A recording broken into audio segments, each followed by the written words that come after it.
Breaking news.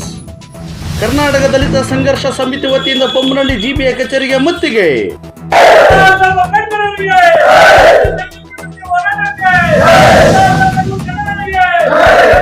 ನಾನು Bommanahalli GBA, ಕಾಸು ಕೊಟ್ರೆ ಕಾಯಕ, ಇಲ್ಲ ಅಂದ್ರೆ ಇಲ್ಲಿಂದ ಕಾಲು ಕೀಳಪ್ಪ.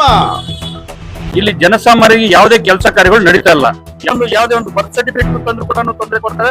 ಯಾವುದೇ ಕೆಲಸಗಳು ನಡೀತಾ ಇಲ್ಲ. ನೋಡಕ್ ಮಾತ್ರ ಈಗ ಜಿಬಿಎ ಗ್ರೇಟರ್ ಬೆಂಗಳೂರು ಬಡವರು ಬಿಡು ಬಿಸಿಲಲ್ಲಿ ಜಿಬಿಎ ಅಧಿಕಾರಿಗಳು ಎಸಿಲಿ 2700 ಕಾರ್ಡ್ಗಳು ಬಿಡುಗಡೆ ಆಗಿದೆ. ಅದರಲ್ಲಿ ಮಿನಿಮಮ್ ಒಂದು 300 ಜನ ಕೊಟ್ಟಿದ್ದಾರೆ. ಅದರಲ್ಲಿ ಬಿಬಿಎಂಪಿಯಲ್ಲಿ ತುಂಬಾ ಭ್ರಷ್ಟಾಚಾರ ಇದೆ. ಸಾರ್ ಅಂದ್ರು ಕೆಲಸ ಆಗಲ್ಲ, ಅಣ್ಣಪ್ಪ ಅಂದ್ರು ಕೆಲಸ ಆಗಲ್ಲ. ಬಡವರು ಬಗ್ರಿಗಂತೂ ಒಬ್ರಿಗೂ ಇಲ್ಲ. ಇನ್ನು ಸಾರ್ವಜನಿಕರು ಬರ್ತಾರೆ, ಕೆಲಸ ಮಾಡ್ಕೋಬೇಕು ಅಂತ ಬರ್ತಾರೆ, ಬಂದು ಡೈಲಿ ಸುತ್ತದೇ ಆಗೋಗ್ತಾ ಇತ್ತು. ಸುತ್ತಿಸ್ತು ಜನರಿಗೆ ಬೊಮ್ಮನಹಳ್ಳಿ ಜಿಬಿಎ, ಖಾಲಿ ಮಾಡ್ಕೊಂಡ್ರು ಜನ ಜೇಬು. ಸಮಸ್ಯೆ ಏನಂದ್ರೆ ಜಿಬಿನಲ್ಲಿ ಬಂದ್ಬಿಟ್ಟು ಈ ಖಾತಾ ಹೊಡೆದು ಒಂದು ಕರೆಕ್ಷನ್ ಇದ್ರೆ ನಾವು ತಿಂಗಳ ಗಂಟೆ ಅಲಿಬೇಕು, ಅಲಿದ್ರೂ ಸಹಿತ ಮಾಡೋದಿಲ್ಲ. ವೀಕ್ಷಿಸಿ ವಿಶೇಷ ಕಾರ್ಯಕ್ರಮ ನಿಮ್ಮ ಪ್ರಜಾಪರ ವಾಹಿನಿಯಲ್ಲಿ. ಕಾಸು ಕೊಟ್ರೆ ಜಗವಿಲ್ಲ, ಕಾಸು ಇಲ್ಲದೆ ಜಗವಿಲ್ಲ.